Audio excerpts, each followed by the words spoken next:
5-time PGA Tour winner. Certainly, as far as anybody in Wisconsin watching right now, it was a Wisconsin State high school champion, 2-time.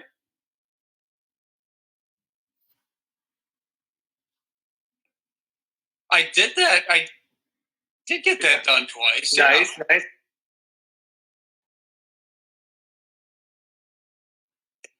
Oh, you're frozen. There, got you now. Yeah. Okay. Yep. How's you at there? Have you paid your Xfinity bill, or what's the cable company up there in Wisconsin? What's your internet provider? Well, either DirecTV, AT&T, or Spectrum. Nice. Okay. All right. Yeah. So if I go frozen here, I guess we're gonna have to check that connection here. But state amateur champion, state open champion, 5-time PGA Tour winner, and Wisconsin Golf Hall of Fame member. Well, thank you, David. Yeah, and I need a haircut. Luckily, my wife cut mine. It looks beautiful. Donna did an amazing job, and I'm not surprised. He also has the lighting going on in there too. I love the lighting. You got some extra that you brought from your golf studio. Yeah, I brought the ultra bright daylight, with the booming lights on me here today, so we could see me. Actually, just sitting in my living room, so we thought we'd bring over some extra lights. Perfect. Mm-hmm. Well, it's fun. Yeah, it's approaching 7:00. Let's get this thing rolling. As 2 weeks ago we did this, answered a bunch of questions for junior golfers, and hope a lot of them are tuning in, and maybe some coaches, whoever might be tuning in, to try to. We're going to try to help them with some very specific things in terms of mental toughness. I don't know about you. When I was growing up, I was reading books left and right, and I got tired of people being very vague, saying, well, you've got to be present. Well, what does that mean? So we're going to dive in, right, Dave, and try to give them some more specific. Sadly, Mark, when I was younger, I was not reading those books, but I should have been reading those books. So what we're going to do, though, basically, is we're going to get rolling, and I turn the comment section off now so we can just focus, you and me talking, and then I'm going to say probably about 30 to 40 minutes into it, probably around 7:40 or so, we'll turn the comments on and let you all chime in with some questions you might have, and we'll have a little fun answering them. But we'll get started here first. Let me introduce David Roesch. Currently, again, we're going to go backwards with the resume with this guy. 3-time PGA Instructor of the Year up there in Wisconsin. I should say up there. I'm from Wisconsin. What am I saying? But it is north of Illinois where I now live. 3 times there, but then also a great player. Won the PGA the Player of the Year there, 2014. State Open 2004, was on what you now call Korn Ferry Tour for 2 seasons, correct? That is correct, yeah. And then we played a lot together in college golf and amateur golf growing up, and then we traveled together on the Hooters Tour. Had a lot of fun just trying to find our games and find our craft as we got going, both when we turned pro at the same time, really, at the end of 1997. And here we are now. I played on the PGA Tour for many years now. I'm really mostly doing broadcasting and licking my chops, because 4.5 years from now is when I turn 50 and I get to play with the round bellies out there. But in the meantime, having some fun with this. So, David, thank you so much for joining us today. Yes, I'm looking forward to this. And you're still a flat belly. So, and I don't anticipate you being a round belly in 4.5 years. So, I like your chances. Not anymore. You can't do that out there. Those guys are so good. But I got a few things I'd like to bring everyone's attention to start here. First of all, Wisconsin Junior Foundation up there really focusing on golf and junior golfers. That's where we both started. We certainly want to give them a plug and thank them so much for setting this up. When we set this up 3 weeks ago, did it a couple weeks ago, and doing this again, they've sent out a lot of communications. So really looking if you guys are feeling it in your hearts to help out junior golf in Wisconsin, we'd really appreciate it with a donation. And their website is wiscjuniorgolf.com, or is it junior or .org? .com, definitely. .com. Yeah. Juniorgolf.com. So check that out. A lot of cool stuff on there, and if you'd like to make a donation, really appreciate it. The second thing, there's an event I've been a part of since 2007 in the state of Wisconsin called the Lake Country Invitational, the Lake Country Charity Invitational to be exact. And really it was started by a guy named Tom Talmadge. A lot of you know him as a Arrowhead head golf coach there for many years. He's since retired. But his idea was, hey, we're having these high school golf tournament. We should be able to raise some money for a great cause. And they chose the Max Fund, something that I knew about since I was a kid. And unfortunately, this year we're not having it, as a lot of things have been canceled. But Rich Talk there, the director of golf, along with Michael, we call him Bilo, but Belowski, yep, real name, at the Max Fund, have come up with a really cool way for people to get a really cool experience at Erin Hills at a very discounted rate, but also still help the Max Fund, because we're approaching $1 million that we have raised, or that the LCCI has raised over the years. And we don't want this year to go with a big donut. So here's what Rich Talk has for everybody. And I'm going to read this so I don't mess it up. But for the graduating seniors, this is their last chance to play the LCCI. For $75, if you're a graduating senior on your varsity team, you can bring a foursome to Erin Hills. Could be 3 seniors and the coach, or 4 seniors if the coach doesn't want to play. With the catch being, okay, $75. That's an incredible fee, because I think it goes for about $250 to $300 greens fee at Erin Hills. Yeah. But you're required to bring a check or cash, at least $100 to the Max Fund. So what a great opportunity. Everyone wins with this. The Max Fund wins with some donations, cancer research benefits, but then you also benefit. One kind of swan song to get for your golfers, to get one more chance at Erin Hills at $75 plus their donation. So if that's of interest to you, I'm sure you're going to get that email, but if not, track down Rich Talk. I'm gonna make his inbox full right now. RichTalk at ErinHills.com. Okay, Rich. Awesome offer. Thank you so much for doing that for everybody. I'll take them up on that. We can raise a bunch of money for the MAC Fund. Yeah, I mentioned we're gonna do comments at the end, and so let's get rolling. What we're basically gonna do today with David and I is, last time we talked about almost everything. We didn't cover a whole lot about the mental side of the game, mm-hmm. And so basically try to cover 4 areas. We kind of broke it down to embracing adversity, managing your emotions, setting realistic expectations, and gaining strokes with your mental with your mental edge that you can gain. I like it. Yeah. So what I was thinking about this, David, Phil Mickelson, I remember reading where he practiced 1 week just visualizing, didn't go to the golf course at all to get tournament. And so that's how important this stuff is. I don't want people to poo-poo this and say, well, I need to go hit balls, or I need to go putt and chip. That's easy to measure. You may be sitting back visualizing or working on being present. May not seem as important, but in terms of your ability to succeed at this game, it's really just as important. So we're going to try to be real specific with certain things that we're talking about. We're going to tell some stories, have some fun here, but we're also, I really want to give you some tangible things to walk away from this day and go, okay, that's what I can do in terms of, being patient, being persistent out there on the golf course. So let's get to that first topic I talked about, and that was embracing adversity. And Dave, I'm going to ask you a question to get things rolling. Obviously, during this pandemic we're going through, that's adversity right there.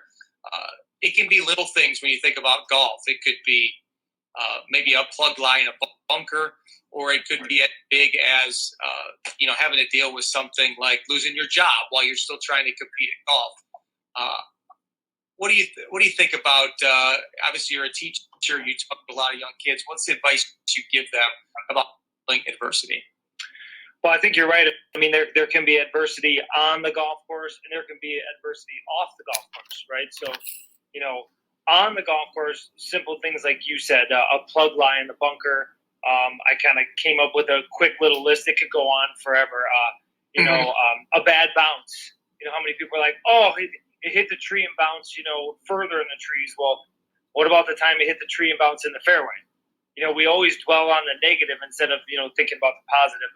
Some people complain about their playing partners. Like, oh, I hate playing with that guy. He's slower. Oh, well, I hate playing with him, because he talks to his golf ball. I mean, who hasn't talked to their golf ball before, right? The weather. How many times have people used the weather as an excuse, right? It's too cold, it's too windy, and I always play in bad weather. We miss a putt or we hit a poor shot, or even course conditions, right? I kind of look at it and say it's endless. But our options are simple. We can either get frustrated or we can look to resolve, right? And I think too many people get frustrated. Sometimes it can be 1, 2, or even 3 triggers that frustrate them instead of actually looking more for the resolve. So I would say, and an honest, early in my career, that was maybe my biggest fault. I think I had the talents. I had, the skill level as far as from consistency and shots and short game, but I really didn't have that mental edge of dealing with adversity. So I tell all the kids, I say, you have to be ready for that. And like you said, I like that point about Phil Mickelson. For 1 week, he just practiced visually, not hitting golf balls. I challenge some people sometimes. I want you to play a round of golf with no reaction to any shot, no reaction to a good shot, no reaction to a bad shot, and challenge them to do that the whole round. And that is very difficult. So, yeah, right? Like, when you think about it, have you ever just tried that? Like, I'm not going to have any reaction, right? I mean, I could have a hole-in-one. I guess I probably should get excited, right? I mean, how many times do we have a hole-in-one, right? Yeah. I'll let you go. Right, or I could plug it in the bunker, right? I mean, so what's my reaction going to be to that? And then, like I said, am I going to get frustrated, or am I actually going to look to resolve that? Because all I really can do, I get that cliche of always the staying in the present, but all I really can do is move on to the next shot and try to hit a good shot from there. I can't dwell on it got plugged in the bunker, and I can't get frustrated over it because then it's going to carry over for the next shot or the next hole. And doing some things, readings from sports psychologists, simple as that. Some people say you can have 5 seconds. That's your reaction, then you have to be done to it, or 2 seconds.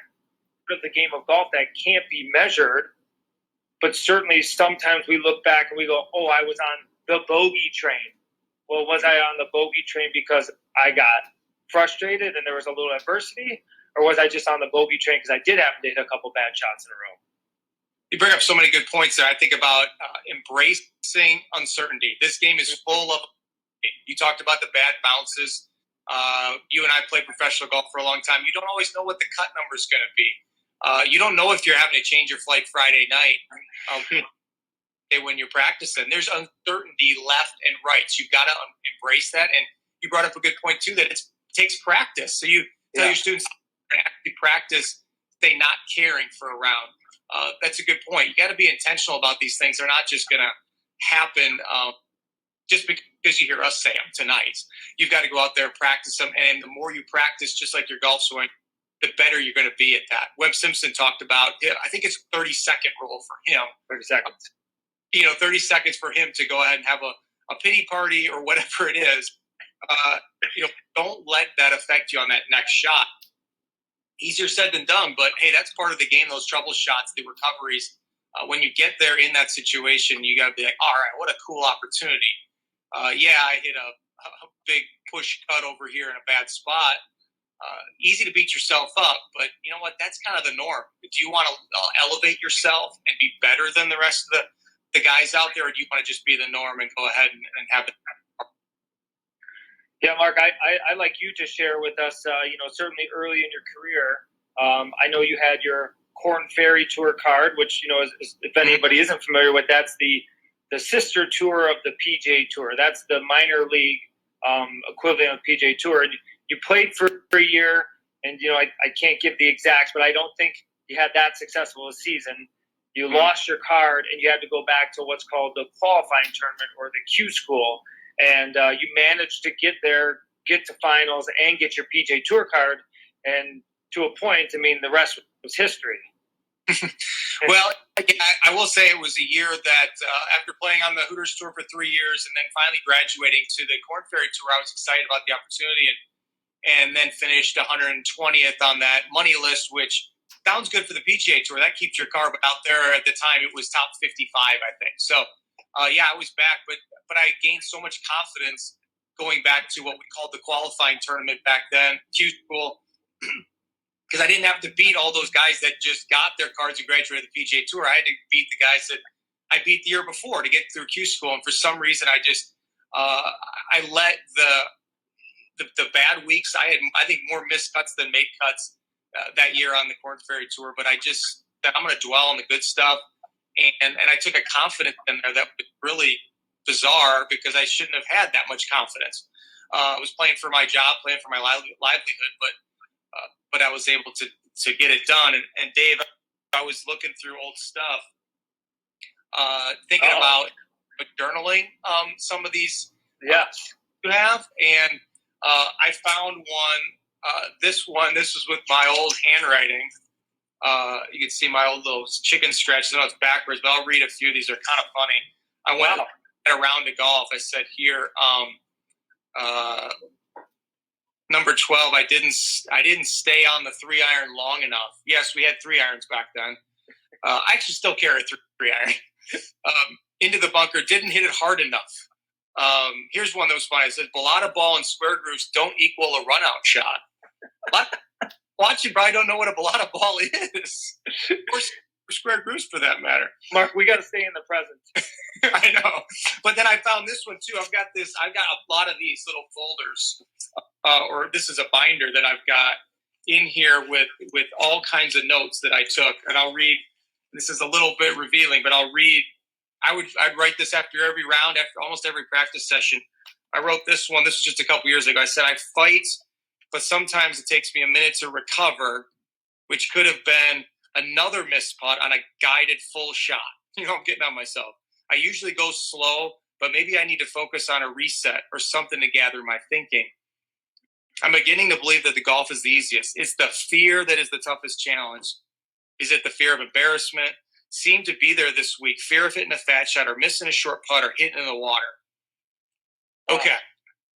Like, I was being very honest, right? And I think when you journal like that about your different emotions, as we move on to the next topic, talk about managing our emotions, you have to be honest with yourself as I was journaling there so you can actually learn from it. If you're just kind of sugarcoating it even for yourself, you're not going to really improve. And so those are kind of some embarrassing thoughts. Here I am, a PGA Tour winner. I was on the Korn Ferry Tour, and I'm worrying about hitting a fat shot or missing a short putt. It goes on in everybody's mind. I guarantee it goes on in Tiger Woods' mind. When he won the Tour Championship just a couple years ago, he was thinking in that bunker, he admitted it, he was thinking, just don't blade this over the green. Isn't that amazing? So we all go through it. Don't think that the guys you watch on TV are exempt to it. So I highly recommend journaling there to try to get those kind of thoughts out and kind of sift through them and see if you can improve. Yeah, I was thinking of unfortunately, like I said, I didn't keep a journal. I really wish I would have.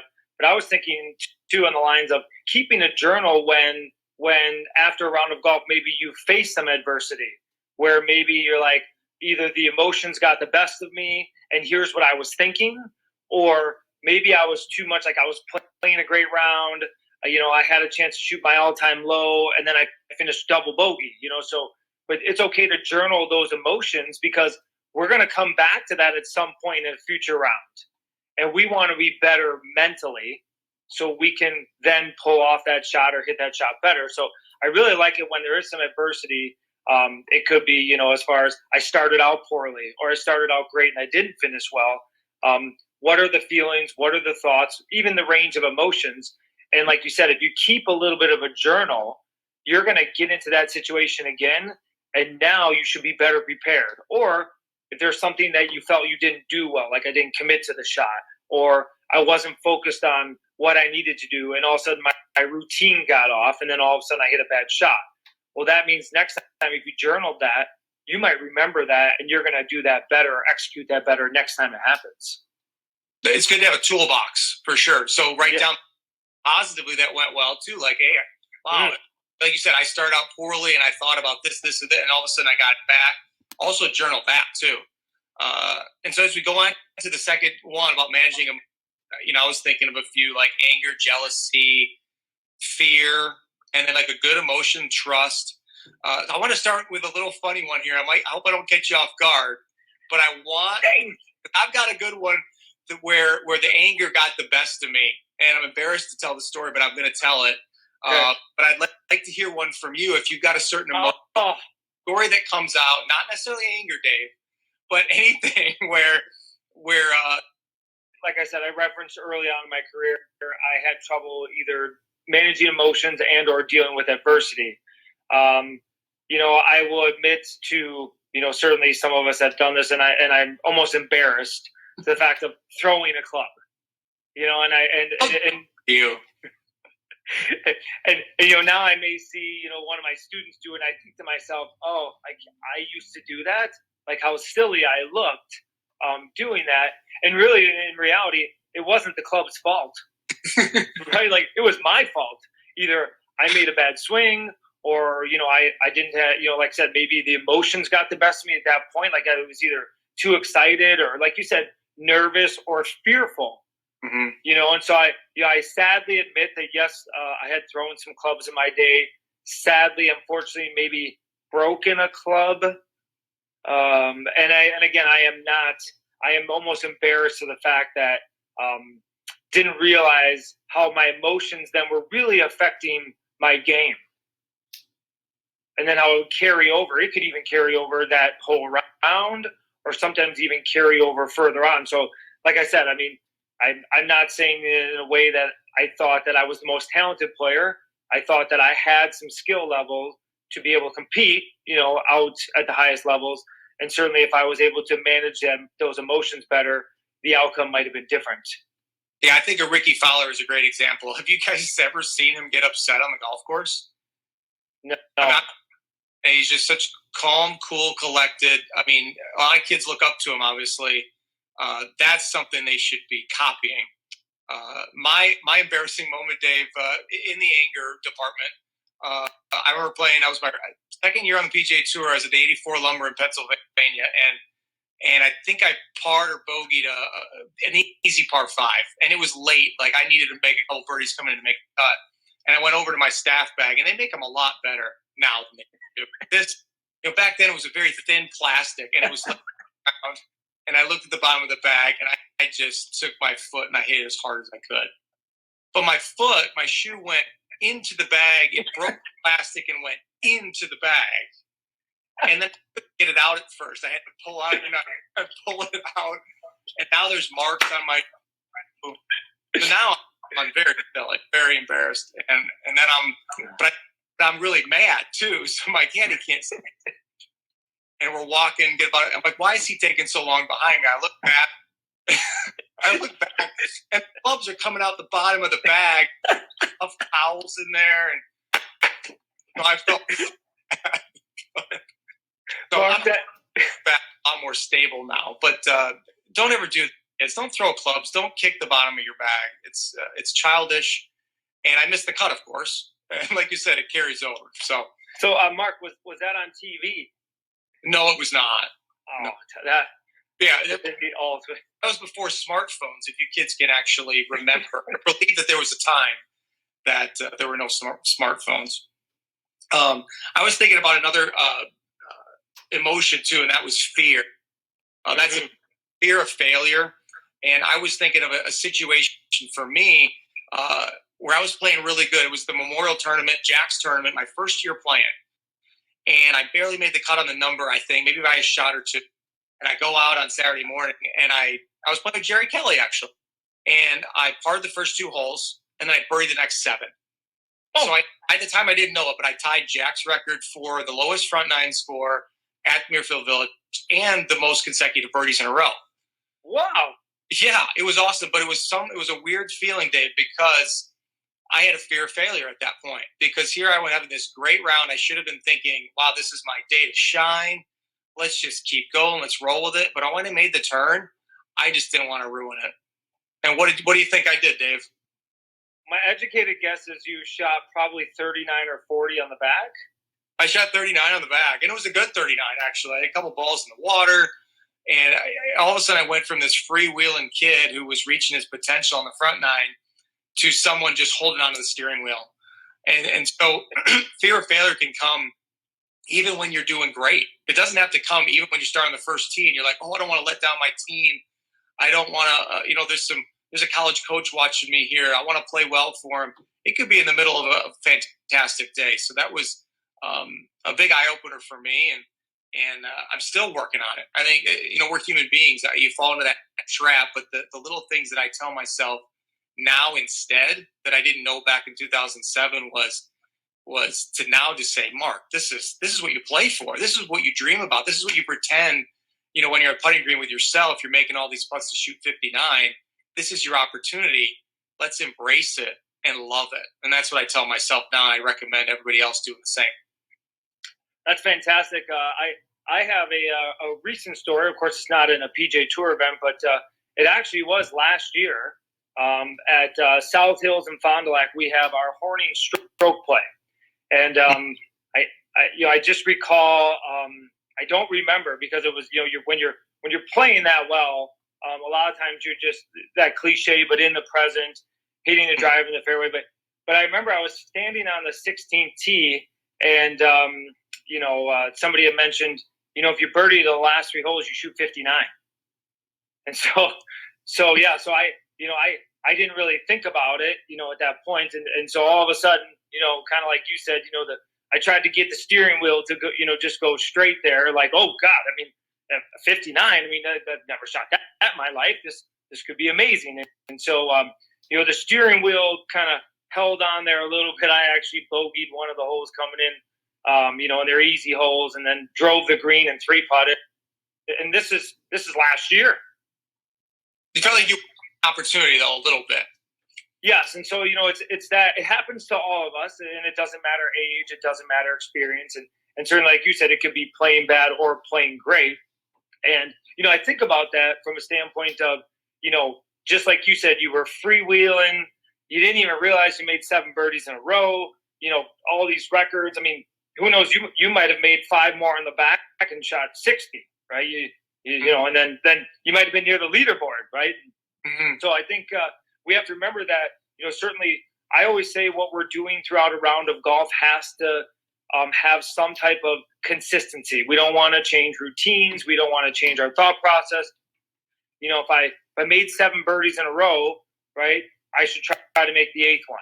And then what did I do to make those 7 birdies? Well, probably hit some fairways, probably hit some greens, probably made some putts, right? So I've got to be, I've got to be consistent. If I'm running a 100-yard dash, I'm going to run all 100 yards, right? I'm not going to start out fast and slow down, or start out slow and then go faster. I want to keep some level of consistency. And even if you start out poorly, you don't want to change it. If those emotions get the best of you, well, then the score is going to reflect it. For sure. And let's move on then to our third one about expectations and setting expectations. Dave, I want to ask you a question. Should a player expect to hit every fairway? Well, absolutely not. But how about awesome to make every 3-foot putt? Not according to the stats. Exactly. How about 6-footers? Should they expect to make every? Definitely not according to the stats. How about should they expect to make half of their 10-footers? Well, yeah, it is around 50%, I think, from 10 feet. Oh, yeah, the tour average from 8 feet is 50%. So if you're a 5 handicap out there, or even a scratch golfer, and you got 6 10-footers in a round, you make 3 of them. You know what? You've beat the PGA Tour average. Yes. So you guys gotta. I'm just thinking about expectations, and it's one of those you can have dreams and goals. But how do you kind of manage your expectations, David? What do you do for yourself? What do you tell your students? Well, I think one thing that I will set for an expectation for some people, and I think it's different based on personalities, but I don't set a target score. I think the hardest part about setting a target score is, like you said, you could start out with 7 birdies. And what if the target score was you wanted to shoot even par that day? All of a sudden you're like, whoa, I can make 7 bogeys coming in here. We even par, right? Or Chris, yeah. Yeah, or what if you set a score and it's a really tough day, condition wise? Are you then you failed if you said I wanted to shoot 74 today and you shoot 78?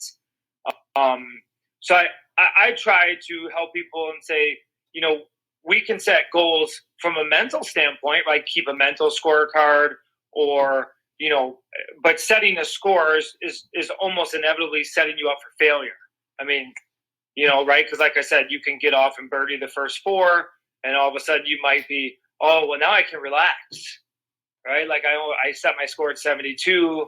I'm going to relax, or I'm not going to focus like I was doing on the first 4 holes. So, and the expectations really should match the skill level, right? I mean, you were even saying, I love those stats. I mean, being realistic, I say that all the time on, like, if you're making half of your 10 footers and in, or say just from 10 feet, you've beaten the tour, which is above average, right? Mm-hmm. The hard part for some people is we turn on the TV, we watch a PGA Tour event, and all they show is the leaders. And those leaders that week are definitely making more of their 10 feet in putts. That's why they're near the lead. They don't show the guy in 50th place unless it's Tiger Woods. That's right. Yeah, and then we get to see plenty of his missed putts. Right. But yeah, in terms of the numbers, I looked up Louis Oosthuizen is leading the tour this year, 70% of putts from 5 to 10 feet. That's the leader from 5 to 10 feet, taking 70%. Jim Furyk's leading the tour in both fairways and greens, 80% of the fairways, 75% of the greens. So even the leader tour is going to miss 1 out of every 4 greens, right? And so you're going to have to recover. Your expectations should go out there. Really, what we said at the very beginning, your expectations should be like, you know what, there's going to be some adversity today. How am I going to handle it? Not to be pessimistic about it, but if you're not ready for that adversity, then it's going to catch you by surprise, and it might derail you. Yeah, or the uncertainty, like you put it earlier, the uncertainty involved in golf, because I think of all the variables, which we probably could sit here for hours, but golf is played outdoors. Golf is played on, I think I read once about only 18% of your lies are level or flat. Golf is played at different elevations. Golf is played uphill, downhill. Certainly the wind element plays a role. And then every golf course in every whole direction, they're different. Mm-hmm. And so all of those are just a few, right? Yeah. All of those variables are uncertain and uncontrollable. Mm-hmm. So like you had referenced, if we're not ready for that, or ready for, you could call it some type of adversity or uncertainty, then yes, it's going to catch us, and certainly going to affect our play and or our score. All right, David, I got to ask you about a pretty cool moment in your career. 2004 U.S. Open. You remember the Korn Ferry Tour that year, correct? I was a member. I think I as well as you, I missed more cuts than I made. But anyway, so you qualified for the U.S. Open, and you shoot 68th first day. And what place were you in? Well, there was a rain delay, so it was a little weird. 68 was leading, but then the rain delay went back out. So it was I think it was second. Yeah, you're right then. So for a guy playing the Korn Ferry Tour, I mean, I qualified for the U.S. Open when I was on the Hooters Tour. I mean, making the cut would have been a dream come true. That would have been awesome. I didn't do it. But here you are now. I'm assuming those are kind of more the maybe expectations going in. Hey, if I can make the cut, oh, what a great check that would be, and what a good experience. Well, now you're nearly leading. So overnight, Thursday night, what are you thinking? Did your expectations change, or how did you somehow get yourself back into the present moment? Well, we'll go back to the Thursday night. I don't think I slept. That might have been the first problem. Yeah, but no. But we'll go back just the week and a half prior, and really that's where I think I kind of hit not hit bottom, but I was trying to qualify for a Korn Ferry Tour event the week and a half before. Started out amazing. I think I was 4 or 5 under at after like 8 holes, and I couldn't steer the wheels straight enough there, and derailed and missed by like a shot or something. I'm like, oh, I can't believe it. So then I had to hop in my car and drive to St. Louis that night on a Monday night, and wake up Tuesday morning for that U.S. Open qualifier. And I really was just at the point to say, all right, I'm going to stop caring. And I stopped caring, and I played my best golf. So, maybe trying too hard obviously didn't equal success for me. So when I cared, but I stopped caring, and I qualified. Simpleness attitude of, if I care more, I'm actually going to play worse. So going out there and obviously I think inevitably we could argue, I guess I'd have to look back at history, but one of the toughest courses from a setup. Yeah. And obviously the debacle on Sunday, where the scoring average was like 78.5. But no, I really just, my emotions were in a great place. Obviously, I kept the same outlook or aspect moving into day two. And realistically, I played pretty good. I think I shot 72 the second day. It was still maybe in the top 10. And then like 74 the third day, which was good. And then the final day actually, a little bit, maybe we were talking about at Memorial. I think I holed out for eagle on like the fifth hole. I can't remember the hole. So I was actually like even par and not for the tournament, for the day. It was in the top 10, and then sort of derailed towards the back. No doubt. We saw it happen plenty of the best ever, too, in the game. But it was a tremendous experience, obviously. Sure. And it sounds like you managed your expectations pretty good. And it still was a fantastic week. You ended up finishing, I think, 30th maybe or something like that. It was a fantastic performance. I have a question. Yeah. So you can reference, though, a good part. One of your wins was actually in a playoff, and one of your wins, I think it's Honda Classic, right? Honda Classic. You had to come back the next day. Mm-hmm. So can you tell us a little bit about, obviously that evening, did anything change? How did it go leading up to the next morning? What were your emotions? It's so hard to get them in the present, right? You start at that point. You start fantasizing and visualizing the future, and that's just not very helpful in that situation because you're really outcome oriented. Now, there's nothing wrong with visualizing your dreams and seeing yourself in that situation and pulling it off. Now, that's a different kind of looking into the future. That's an okay time to look in the future, but when you're actually there. And then I've got it the next day. It's the fantasizing about it and hoping that's the wrong thing. So I don't want to give people the wrong idea. Visualizing you achieving great things is not the issue. It's when you start hoping it and you start fantasizing about it. I did okay. If I'm right, you don't sleep very well, but a performance coach taught me recently how. It's all about your mindset. It's about using anything that happens to you as a positive. So now, if that would happen, and I'd wake up at 2 in the middle of the night at 2 o'clock or something, and go, "Oh my goodness, I need to go to sleep. I gotta try to win this golf tournament tomorrow. This is so unfair." Well, that's a bad mindset. How about I look at it as like, "Oh, sweet, I can sit here and lay in bed, and I can visualize myself, going through my routine on the tee tomorrow for the playoff." That's a positive thing. Oh, good. I needed to do this.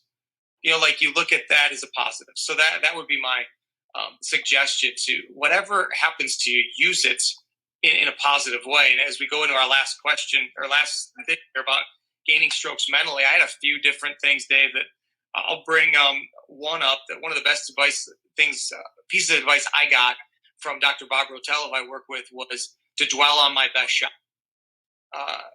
When I went to see him in 2006, he found a guy that was a bit of a perfectionist that was just dwelling too much on the mistakes. And you think about kids getting their homework back. Well, it's more digital now, but especially when we were kids, there was red marks on the ones you got wrong, right? And you focused on those. But Dr. Bob was like, no, let's dwell on the best shots. It doesn't mean you can't sit there and learn from the bad ones at night and go, okay, all right, let's learn from them. But before I went to bed, I actually kept a journal where I described very well my best shots. Like, 5-iron, choke down, 185, little left to right wind. I started middle of the green, hit it right in the sweet spot, felt awesome, bounced just short of the hole, rolled right up, 15 feet away. Loved the feel of it, like really descriptive like that. And then I would sit there and for about 15 minutes at night, I would replay those in my. And so that was great advice for me to really take the positive out of everything, because this game will beat you up. And if you sit there and think about your mistakes, well, it's you're never going to have any time to think about the good ones. Yeah, I think that's great. I love the internet now, obviously, and I just did a quick search on gaining strokes playing golf, and of course, Dr. Bob Rotella comes up. I think it was the second or third, and he had these. I got it right here. He calls them 10 rules, and I thought it was fantastic. And, believe in yourself. I'll just give a couple. Believe in yourself, patience, routine. Test yourself. No sulking. After bad shots. So it's fantastic. I think of if you can gain an edge, right? Basically on the golf course, physically and mentally, you're going to increase your percentage of playing your best golf. So I really like the fact of people always say, well, I got to go hit more balls. Like, some people say, or I got to go work on my short game more. And very rare to hear somebody, I'm going to go work on my mental game, right? I'm going to go and, it could be read a book, or I'm going to go and play a round of golf and I'm going to keep a mental scorecard, right? Like, did my mind get the best of me, or did I make poor decisions, or did I play any shots out of fear, right? Because I do hear that a lot where, like you even say, and I too admit it, fearful of hitting the water, or fearful of hitting the bunker, or fear of missing a putt. Well, if we play golf out of fear, what do we think our outcomes are going to be? Very mediocre at best. Yes. You're not shooting for the moon then. Those are awesome. I've got a couple other like tangible ones I want to get in before we turn the comments back on. Performance coach gave me this idea. It's called the confidence memory. And what he had me do was think of times in your life where you were super confident. It doesn't have to be an athletic endeavor. But of course mine end up usually I think that way. So for me, and then what you do is you take an object from that. And then all of a sudden you've got this thing that you kind of look to when you're maybe you need some confidence. So for me, I remember vividly Phoenix Open. I was in a playoff. I'd already won a tournament that year on the PGA Tour, and I was against Jason Duffner. He was waiting back on the tee, and we were in the cart driving back to the tee, the 18th tee, and it was just an unbelievable feeling of confidence. Like, I got this. I wasn't even really nervous. And so for me, the object was a golf cart. I started with that. And then when I was a kid, I loved basketball. And I still remember one game, I could shoot free throws really good. I really wasn't great when people were guarding me, but I could free throws. And so I still remember it was like a fifth grade game. And this coach, we were up at the end of the game, this coach just kept following me. And I kept making the shots. And I'd look over and he would just like, his head would go down like, he made another one? This 12 years old, he's not supposed to make all these free throws. That was like a confidence memory. And so I had my jersey. I think of this cart with my jersey and a few other things. And so that's a very tangible way that you all that are watching us now, you think about those moments in your life where you had this weird feeling of confidence. Take an object from them, put it all together, and now this is your confidence memory thing that you can lean on whenever you might need it. That's great, Mark. Real quick, let's. I can just name a couple. You probably name a couple more, but obviously the Dr. Bob Rotella. Is it Gio Valentin? Yeah, Valiente maybe. Valiente, yep.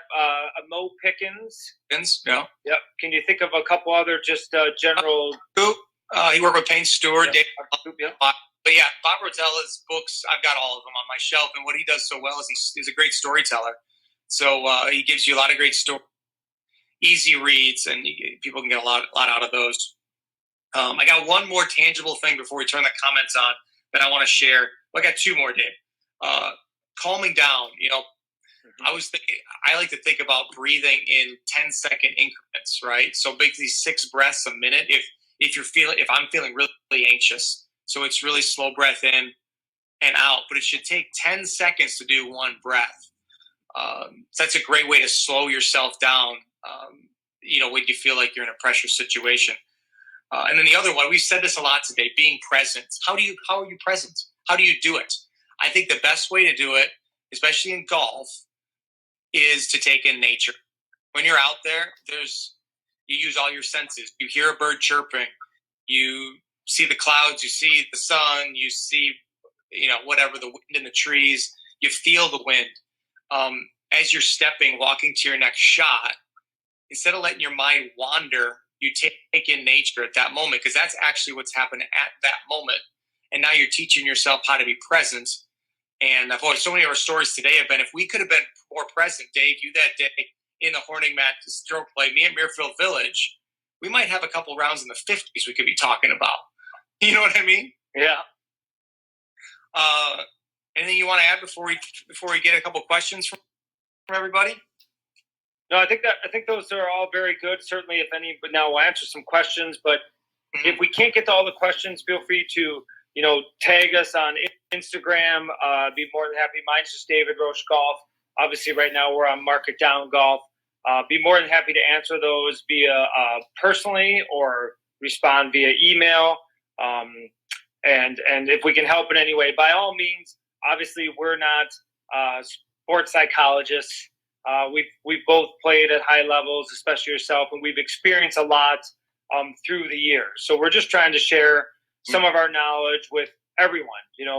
If you can gain one stroke, around mentally, think about what that does over a 4-round tournament.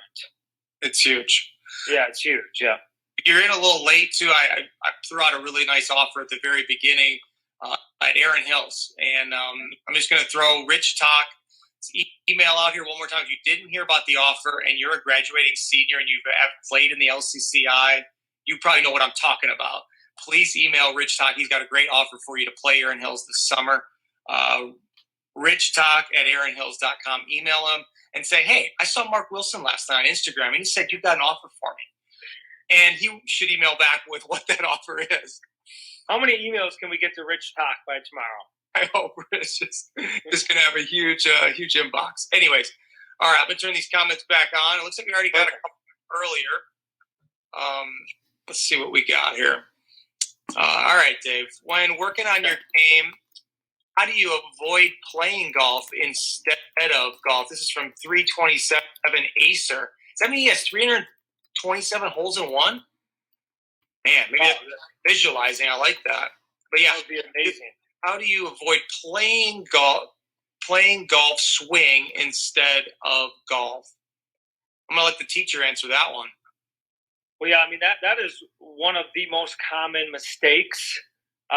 People get out on the golf course and, they may be working on something from a technical aspect. And so then they're still working on it on the golf course. And obviously you cannot play golf swing and play golf at the same time. So I always try to tell them, we play golf swing on the driving range, or when you're working on something from a technical aspect, we've got to find a way for you to understand the fact that when you're on the golf course, you go with what you got.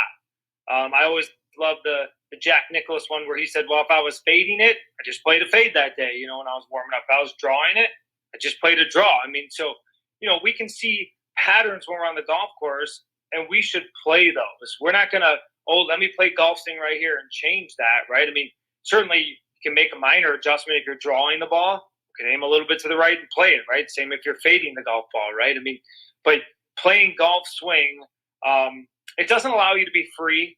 You lose the rhythm, you lose the athleticism and the motion, and certainly then you lose that consistency in your shot pattern. So from my standpoint, I always tell people we want to remember that we're not going to, I'm coming over the top and I slicing the ball and I can't square the club face up. I mean, no, we have a routine. We go through what we want to in that routine, and then we play golf, kind of that think box, play box from Vision 54.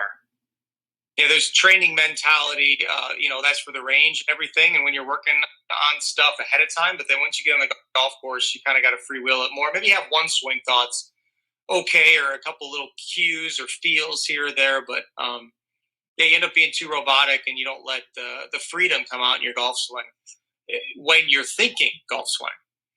Bodie King 3 asks, on a putt in a pressure situation, what goes on through your head? Oh boy, Bodie, a lot.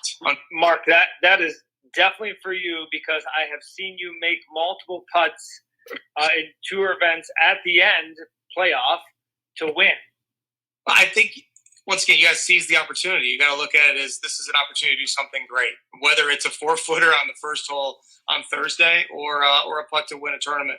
And I just try to tell myself, whatever the putt is, let's say I've got an 8-footer right to left. I got to start about 4 inches outside the hole and slightly downhill. I go, I already made this one on the putting green earlier today, so that should be no problem. And just kind of downplay it like that. And once again, we talked about the routine too. I mean, I'm going to go through my routine, which almost seems like it just comes second nature, but that's a key there to have that routine ingrained. So that's automatic. And then the thought process there is, hey, this is something I play for. I see a question here, Mark. Are there exercises that help you control emotions? Do you log your state of emotion for each shot? Boy, I'm not that specific. I'd love to be. That's great. I do certainly journal more collectively at the end of a round or end of a day of how I was feeling. And certain shots do stand out. I had a chart that my dad got for me when I was maybe 14, 15 that had a whole list of emotions like, were you carrying too much? Were you not carrying enough? Were you fearful? Were you anxious? All these different things. And each one had a letter, and you looked at there and you could add them up at the end. Come up with your own kind of sheet. I think that'd be a fantastic thing to come up with on your own. I don't personally do shot by shot, but the more detailed you can get, the more you're going to gain from it. What was the second question on that one? Well, it says, do you have? Let's see if I can go back. Yeah.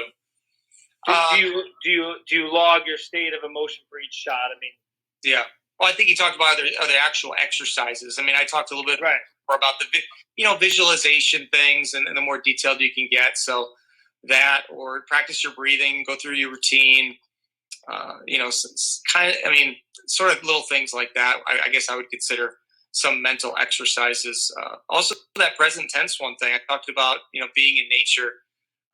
That's an exercise I've done before too, where I'm just sitting there and going, all right, can I just really be in the present moment? This is what I'm doing. Focus on my breathing. And it's pretty difficult. Your mind wants to wander somewhere to the past or the future, but better you can be in the present. That's a skill you're developing for the golf course. How about even practicing that on the driving range? Mm-hmm. Right? Like you can certainly pretend you're playing a hole and go through your routine, right? Go through your routine, like I said, think box, play box, or, and then hit the shot. And then certainly let's try to not have any emotion attached to the shot. I mean, even if you were playing a hole where there's water and have to go in the water, well, let's practice that, right? It's just like practicing your golf game. This is practicing your mental game. And like I said, you even reference it.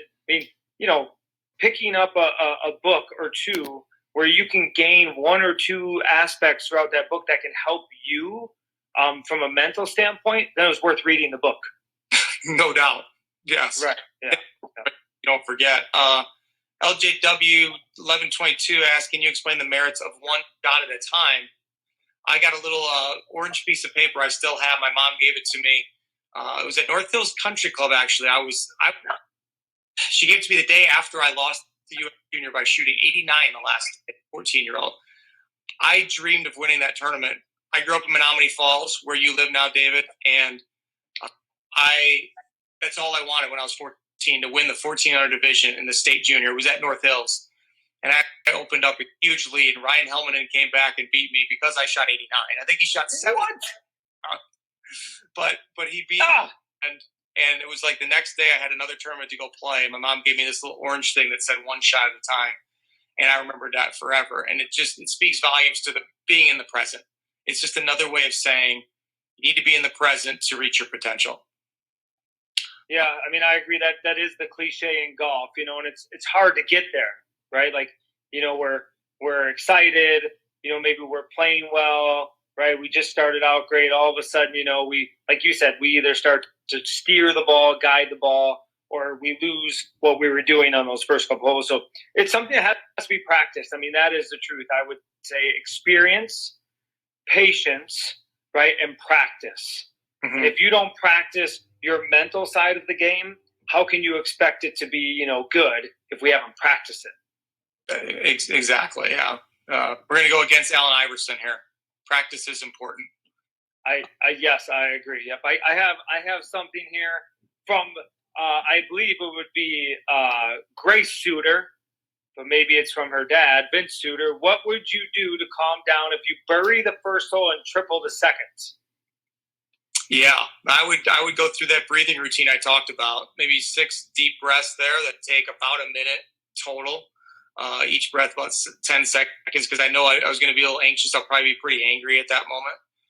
That would definitely slow me down, get my heartbeat back down where it should be, and just tell myself positive things in terms of reminding myself, hey, we got 16 holes left. There's still a lot that can happen. That is it certainly can happen at any point in the round. That's where I like when you reference the uncertainty. The triple bogey could happen on 10, could happen on 2, it could happen on 18. I mean, the hardest part from a range of emotions, I always give this scenario to kids is, what if you started out triple, but birdied the last 4 holes? How would you feel? Mm-hmm. And most say, I feel pretty good, right? Because I was 6 over and I finished tour. What if you started out with 4 birdies and triple at the end? How do you feel? Yeah, right. And it's a score. I always joke with Amy after I'd shoot 75 or 76 the first round, I'm like, hey, the commutative property of addition, because I was a math major, 76 plus 64 equals 64 plus 76. So the commutative property of addition, you're right. The 3s and 4s early and 6s at the end are just like 6s early and 3s and 4s at the end. So let's see. We got another one, Dave, or we should maybe wrap it up. They're probably going to kick us off here pretty soon. I think I got one here that I do see. It says, probably from my reference here, it said, Dave, stop caring, you mentioned, versus don't let it bother you. Certainly there are human beings, right? And as human beings, we all want to do well. And I was at that point in my career where I just wanted to do well. And I would try so hard. And I was kind of maybe sick of playing in the minor leagues. And I just kept trying so hard. Finally, I said, if I keep trying this hard, I'm never going to do anything, what I want to do. So I still cared and I was trying. I just wasn't putting the emphasis on, I have to do this now, or I have to do that now. I took that out of the equation and allowed me to play better golf. So it's different for everybody, but certainly you want to find that level because, like you said, you care too much or you care too little. Of course we care. I think the point being that let's go with another one of our cheeseheads. Tony Romo played football for the Dallas Cowboys. And he said it best, too, that the day that he became a great quarterback was the day that he stopped caring about his results and he just let it fly. And he reached his potential. So I think that's key there. And Dave, we got about a minute left here before it's going to kick it off. That was awesome. Final thoughts? No, Mark, I want to thank you again for doing this. Hopefully, some people learn some from this, maybe pick up a tip or two. Obviously, like we referenced, hopefully if they liked it, maybe some donations to the Junior Golf Foundation. And obviously, what a great opportunity to play Erin Hills. Our website for the Junior Foundation, too, is WISCJuniorGolf.com. And then, once again, Rich Talk at ErinHills.com to get that great offer that I was talking about earlier. It's a pretty awesome one to be able to play. A place that's hosted the U.S. Open, and Brooks Koepka tore apart, but it's not that easy, I guarantee you. David, thank you so much. You've been a great friend for a long time, and I look forward to playing golf with you real soon. Y'all be safe, and give my best to Donna and the girls.